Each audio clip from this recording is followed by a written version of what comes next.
प्यारे बच्चों, कैसे हो? अच्छे होंगे। आज हम एक नए वीडियो के साथ आपके सामने हाजिर हैं। पिछली वीडियो में हम लोग ने अकाउंटिंग एंड अकाउंटेंसी के बारे में जाना था और आज की इस वीडियो में हम लोग अकाउंट्स को डिफाइन में पढ़ेंगे। अकाउंट्स होता क्या है और इनके कितने टाइप हैं, उनके बारे में आज हम लोग इस वीडियो में क्लियर करने जा रहे हैं। तो चलिए फिर वीडियो को स्टार्ट करते हैं। देखिए, आपके सामने मैंने अकाउंट्स के बारे में लिखा है। अकाउंट्स के बारे में मैंने पहले से वीडियो में देख चुके थे कि अकाउंट्स होता क्या है। मैं फिर इस लाइन को दोहरा देता हूँ, ठीक है। अकाउंट्स होता क्या है, मैंने बताया था। अकाउंट्स वह डायरी, वह कॉपी, वह रजिस्टर है जिसमें बिजनेस के सभी लेन देन को रिकॉर्ड करते हैं एज ए नियम, as a rule, as a regulation. उसे हम क्या कहेंगे? उस डायरी को अकाउंट्स कहेंगे। आज इस वीडियो में देखेंगे अकाउंट्स के कितने टाइप होते हैं। तो अकाउंट्स के 3 टाइप होते हैं। पहला टाइप है पर्सनल अकाउंट, दूसरा रियल अकाउंट, तीसरा नॉमिनल अकाउंट, ठीक है।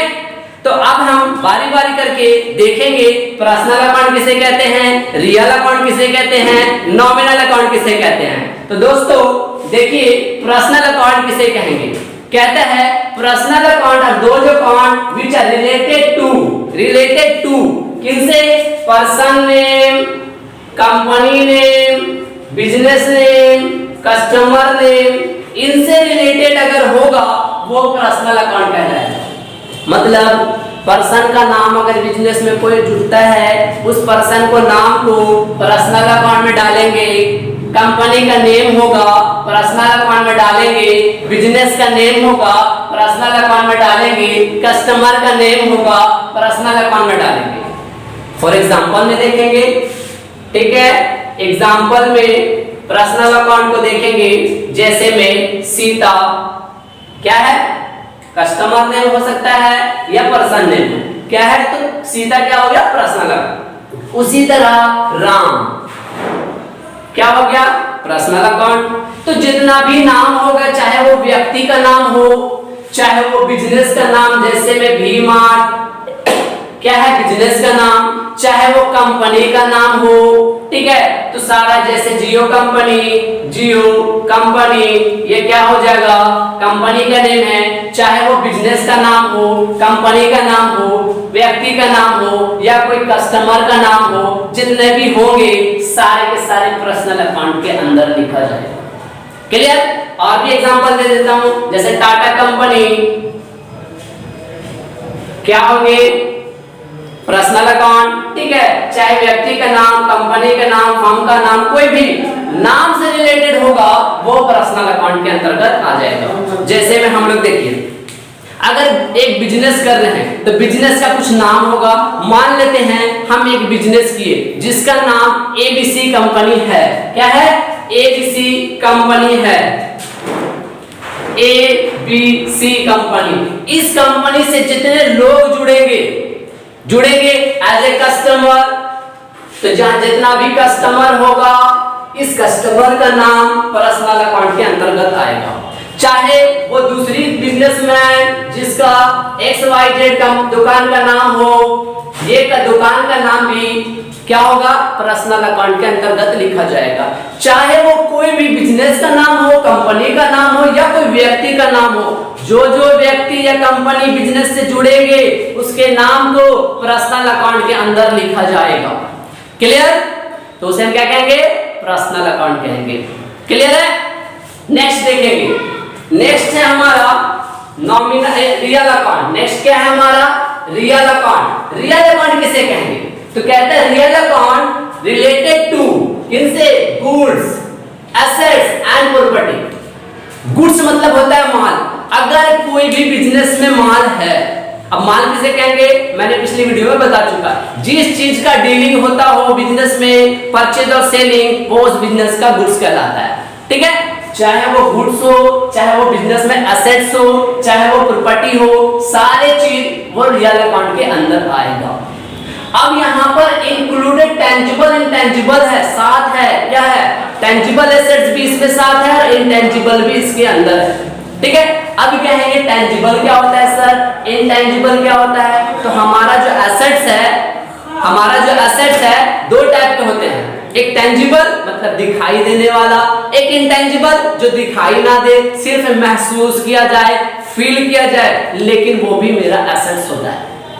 ठीक है, तो टेंजिबल और इंटेंजिबल को थोड़ा सा समझ लेते हैं, जिससे आपको अकाउंट पहचानने में किसी भी तरह का दिक्कत नहीं होगा। तो टेंजिबल का मतलब होता है वह एसेट्स, वह गुड्स जो दिखाई देता है बिजनेस में, जिसको आप छू सकते हैं, जिसको छू सकते हैं और दिखाई देता हो। जैसे में बिल्डिंग, फर्नीचर, मशीन,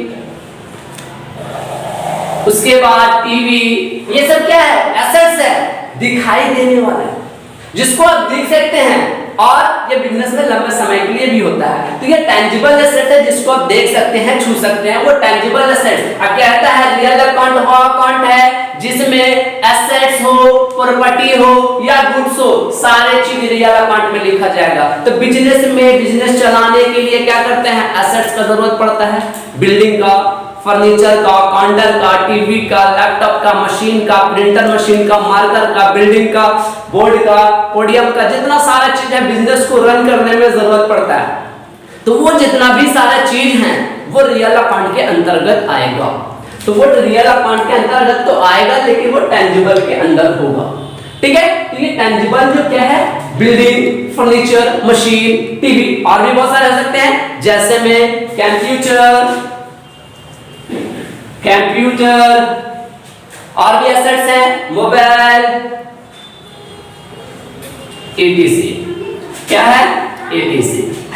तो ये सब टेंजिबल के एग्जांपल्स हैं जो हमारा एसेट्स है, और ये एसेट्स रियल अकाउंट के अंतर्गत होता है। ठीक है, देखिए दोस्तों, अगर आप अकाउंट्स को टैब को बढ़िया से नहीं सीख पाते हैं तो आपको जितना भी अकाउंट्स में debit, credit, journal entry, ledger, balance sheet वगैरह कंपनी का देखना होगा या बनाना होगा, बहुत प्रॉब्लम आएंगे। कहने का मतलब है अगर फर्स्ट स्टेप आप बेहतर से नहीं सीख पाते हैं तो आपको प्रॉब्लम होगा। तो इसे बढ़िया से समझें, बढ़िया से देखें, समझने की कोशिश करें। ठीक है, बहुत ही हम आसान भाषा में समझाने की कोशिश कर रहे हैं। यहाँ पर क्या था? पर्सनल अकाउंट मतलब नाम से रिलेटेड, पर्सनल के अंदर जाएगा, चाहे वो क्या होगा, नाम किसका हो, व्यक्ति का हो, फर्म का हो, किसी भी चीज का नाम होना चाहिए, वो पर्सनल में जाएगा। और अगर कोई एसेट्स या गुड्स से रिलेटेड होगा वो रियल में जाएगा। लेकिन रियल के दो टाइप होते हैं, एक टेंजिबल, एक इंटेंजिबल। टेंजिबल का मतलब दिखाई देने वाला एसेट्स टेंजिबल, जो दिखाई ना दे, फील किया जाए, लेकिन पैसा लगता है खरीदने में, उसे हम कहेंगे इंटेंजिबल। आइए टेंजिबल का एग्जांपल देखते हैं। ठीक है, जैसे में एक होता है हमारा गुडविल। ये गुडविल क्या है? इंटेंजिबल एसेट्स है। ठीक है ना, इंटेंजिबल ये एसेट्स दिखाई नहीं देता है, लेकिन इसका एक वैल्यू होता है मार्केट में। ठीक है, आइए हम इसको जानते हैं। ये भी क्या है? रियल अकाउंट के अंतर्गत आता है। ठीक है ना, अब देखो दोस्तों, गुडविल एक ऐसा वैल्यू है जिसे परचेज और सेल किया जाता है। ठीक है, परचेज भी किया जाता है और सेल भी किया जाता है। ये एक मार्केट का वैल्यू है, जो मैंने गुडविल पहले भी पढ़ा चुका हूं पहले लेसन में। ठीक है ना, तो आप उसमें जाकर के देख सकते हैं। गुडविल क्या है? एक एसेट है, एक वैल्यू है। क्या होता है? जैसे जैसे बिजनेस पुराना होता है उसका वैल्यू बढ़ता जाता है, उसका मार्केट में। गुडविल का एग्जांपल देता हूं, यहां पर देखेंगे दो मोबाइल का फिगर मैं बना रहा हूं। एक है आईफोन और एक NY, कोई मोबाइल लेते हैं जो नया मार्केट में ब्रांड है। ठीक है, अब हम मार्केट गए, इसका वैल्यू देख रहे हैं, क्या है मार्केट वैल्यू? मान लेते हैं 20,000। ठीक है, अब इसका भी मार्केट वैल्यू देख रहे हैं 80,000। दोनों फोन सेम है, लेकिन वैल्यू ज्यादा इसका क्यों है? क्योंकि ये एक ब्रांड है।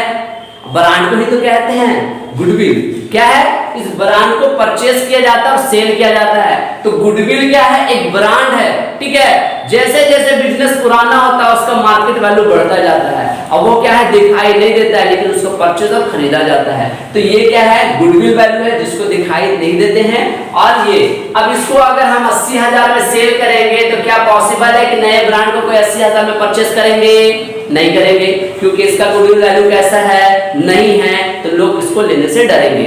इसलिए जब ये कंपनी बहुत पुरानी हो जाएगी तो इसका वैल्यू बढ़ेगा तो लोग परचेस कर लेंगे।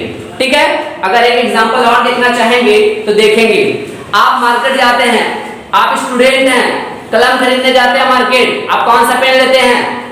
90% लोग इंग्लिशर पेन लेते हैं। ऐसा क्यों? क्योंकि उसका मार्केट में पता है कि ये कंपनी बेहतर है, इसको लेंगे, पेन खराब नहीं होगा, मार्केट में इसका वैल्यू अच्छा है। नई कंपनी का पेन लेंगे, हो सकता है मोटा चले, खराब चले, गोली निकल जाए, खराब हो जाए, कहता है उसी को तो गुडविल कहते हैं। कंपनी के नाम, फेम को ही गुडविल कहते हैं, जो इंटेंजिबल है, ठीक है, दिखाई नहीं देता है, वो भी रियल अकाउंट के अंदर आएंगे। ठीक है, तो क्या है? गुडविल इंटेंजिबल एसेट्स है, लेकिन दिखाई नहीं देने वाला एसेट्स है।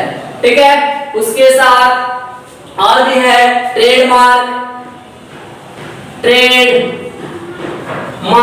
देखते हैं, जब हम कोई कंपनी का सामान लेते हैं उसके पास एक लोगो बना होता है, वही तो ट्रेडमार्क है। आप जब एलजी का कंपनी का सामान लेने जाते हैं तो उसमें देखते हैं लोगो है कि नहीं, ओरिजिनल है कि नहीं। उस कंपनी का पैसा तो दे रहे हैं, लेकिन आप उस ब्रांड का भी पैसा दे रहे हैं जो इंटेंजिबल है, दिखाई नहीं दे रहा। जैसे में जब हम लोग कोई सामान लेते हैं, एलजी लिखा होता है, यहाँ पे आर होता है, ये एक ब्रांड है, ये लोगो है। अगर आप कोई सामान परचेस करते हैं एलजी कंपनी का तो ये लोगो आप देखते हैं वहां पे, क्या सही में ओरिजिनल है कि नहीं है। फास्ट ट्रैक कंपनी का घड़ी लेते हैं, ब्रांड का नाम देखते हैं ओरिजिनल है कि नहीं है। यही तो गुडविल है, यही तो ट्रेडमार्क है। क्या है? इंटेंजिबल एसेट्स, उसका मार्केट में एक वैल्यू है जो दिखाई नहीं देता है। ठीक है, उसी तरह से सॉफ्टवेयर भी है इंटेंजिबल एसेट्स, सॉफ्टवेयर एटीसी। ठीक है, तो ये है इंटेंजिबल एसेट्स के एग्जांपल, ये टेंजिबल एसेट्स के एग्जांपल, दोनों को मिला देखिए रियल अकाउंट के अंदर आएंगे। क्लियर है? मतलब जितना भी एसेट्स हो, गुड्स हो, संपत्ति हो, सारे को डाल देंगे रियल अकाउंट के अंदर। क्लियर? मतलब दो टॉपिक आपका यहाँ पे क्लियर हो गया, personal real. Personal real, personal में नेम और क्या लिखेंगे? कंपनी नेम, व्यक्ति नेम, कस्टमर नेम, और इसमें क्या? Goods name, assets name, properties name, सारे को इसमें लिख देंगे। क्लियर है? अब आप सोच रहे होंगे सर बिजनेस में आपने लिखा दिया जितने भी व्यक्ति आपसे जुड़ेंगे, जितने भी कंपनियां जुड़ेगी, सबको डाल देंगे पर्सनल अकाउंट में। जितना भी बिजनेस में एसेट्स है सबको डाल देंगे रियल में, जितना भी तरह का गुड्स होगा सबको डाल देंगे रियल में। तो बाकी बहुत तरह के खर्च भी तो है, बहुत तरह का इनकम भी तो है, कुछ लॉसेस भी हैं, कुछ हानि भी है। तो इसको कहाँ लिखेंगे? कहता है जितना भी बचा है सब डाल दो नॉमिनल में। नॉमिनल मतलब related to income and expense, profit and loss. जितना भी तरह का इनकम होगा या फिर आपका एक्सपेंस हो, प्रॉफिट हो, लॉस हो, सबको इसमें डाल देंगे। ठीक है, तो हम यहाँ कैटेगरीज वाइज बना दिए हैं आपके, इधर एक्सपेंस और लॉस को लिख दिए, इधर इनकम एंड प्रॉफिट को लिख दिए। जैसे मैं बिजनेस को चलाने टाइम बिजनेस को रेंट देना पड़ता है, तो रेंट कौन सा अकाउंट हो जाएगा? आपका रेंट अकाउंट। क्या है? खर्च है, रेंट पेड करते हैं, रेंट पेड। जब रेंट को आप पेड कीजिएगा तो ये आपके लिए खर्च है। अगर इसी तरह से आपने बिजनेस में कोई स्टाफ रखा, सैलरी पेड किए, ये भी आपके लिए खर्च है, खर्च को नॉमिनल अकाउंट में लिखेंगे। इसी तरह से आप हो सकता है बिजनेस के सामान को बेचने के लिए किसी व्यक्ति को कहते हैं तुम हमारे सामान को बेच दो, बदले में मैं तुम्हें 10% कमीशन दूंगा। ये भी एक्सपेंस है, सारे एक्सपेंस को नॉमिनल अकाउंट में डालेंगे। तो यहाँ पर क्या हो गया? कमीशन पेड, क्या है? नॉमिनल अकाउंट, जितना भी तरह का एक्सपेंस हो। ठीक है, अब हो सकता है क्या आपके बिजनेस में दुकान में माल परचेस करके लाए थे और गलती से आग लग गया, तो क्या हो गया भाई? लॉस हो गया आपके बिजनेस में, तो लॉस को भी इसी में दिखाएंगे। ठीक है, हो सकता है किसी तरह से चोरी हो जाए, सामान चोरी हो जाएगा तो लॉस को इसी में दिखाएंगे। तो लॉस भी होगा तो इसी में, एक्सपेंस भी होगा तो इसी में। हो सकता है इलेक्ट्रिसिटी चार्ज है वो भी देना पड़ेगा, बिजनेस के लिए एडवर्टीजमेंट कर रहे हैं, खर्च कर रहे हैं, उसको भी इसी में देना पड़ेगा। जैसे में एडवर्टीजमेंट को भी लिख देते हैं,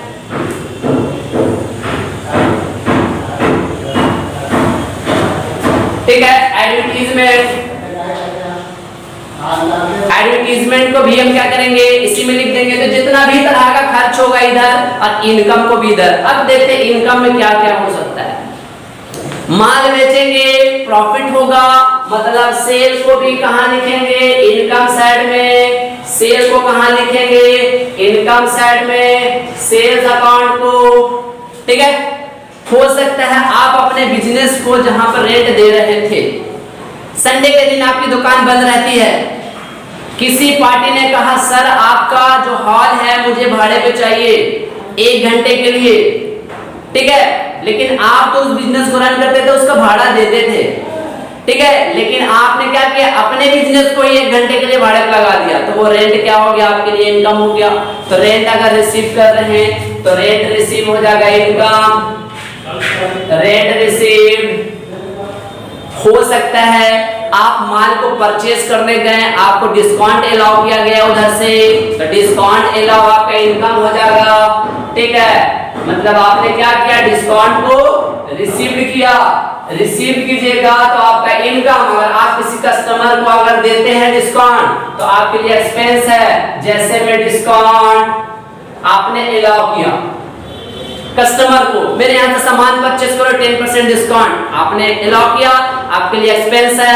एक्सपेंस को भी नॉमिनल अकाउंट में, मतलब जितना भी तरह का एक्सपेंस हो, जितना भी तरह का इनकम हो, सबको डाल देना है नॉमिनल में। ऑल एक्सपेंसेस एंड लॉसेस कहां, नॉमिनल अकाउंट। क्लियर। तो बहुत सारे एग्जांपल्स हैं, आप आगे और भी देखेंगे। ठीक है। या फिर आप देख सकते हैं यहाँ पे सेल किए तो आपका इनकम हुआ। ठीक है। परचेज करेंगे तो आपका क्या हो जाएगा, एक्सपेंस। जितना भी एक्सपेंस होगा तब भी नॉमिनल में, जितना भी इनकम होगा तब भी नॉमिनल में। क्लियर है। तो इसी तरह से क्या करते हैं, अकाउंट्स को कैटेगरीज वाइज में बांट करके, डिवाइड करके पढ़ते हैं कि अकाउंट्स कितने प्रकार के होते हैं। तो हम लोग एक बार ओवरव्यू देख लेते हैं। ठीक है। अकाउंट 3 प्रकार के होते हैं, personal, real, nominal. Personal account में व्यक्ति का नाम, कंपनी के नेम, कस्टमर नेम, सारे नेम को इसमें लिखा जाता है। इसमें क्या लिखते हैं, जितना भी तरह का एसेट्स होता है सबको इसमें लिखते हैं, चाहे वो टेंजिबल एसेट्स हो या इनटेंजिबल एसेट्स हो, सबको इसके अंदर लिखा जाता है। और तीसरा आता है नॉमिनल अकाउंट। नॉमिनल अकाउंट के अंतर्गत क्या आता है, जितना भी तरह का एक्सपेंस हो, लॉस हो, प्रॉफिट हो, गेन हो, सबको नॉमिनल अकाउंट के अंतर्गत लिखा जाता है। इन तीनों के अंदर बिजनेस के हर ट्रांजैक्शन को रिकॉर्ड करते हैं। आप देखेंगे क्या हो रहा है, कैसा कंडीशन है, कौन सा ट्रांजैक्शन है, इनकम है कि लॉस है, एसेट्स है या पार्टी नेम है। तो उसी तरह से क्या करेंगे, बिजनेस के सारे ट्रांजैक्शन को देखेंगे और उसको उस कैटेगरीज वाइज में डिवाइड कर देंगे। ठीक है। आज हम लोग इसे पहचानने का नियम सीखे। आने वाले क्लास में अकाउंट्स को बनाने के नियम सीखेंगे कि बनता कैसे है सर। आज हम सीख लिए कि अकाउंट्स होते कितने प्रकार के, 3 प्रकार के, कौन कौन, जानकारी मिल चुका है। नेक्स्ट क्लास में हम लोग सीखेंगे इसको बनाने का नियम, मतलब रूल। कौन सा रूल, डेबिट क्रेडिट रूल। अब हम लोग के लिए आसान होने वाला है अकाउंट्स। अकाउंट्स क्या होने वाला है, आसान। बस आपको कुछ नियम को देखना होगा जो मैंने अभी आपको बताया। पर्सनल, रियल, नॉमिनल को डिवाइड कर देंगे। आज हम लोग सीख गए, समझ लिए। कल नेक्स्ट वीडियो जब भी आएगा उसमें हम लोग देखेंगे कि इसको बनाने का तरीका। ठीक है। आज के लिए इतना ही। Goodbye, take care.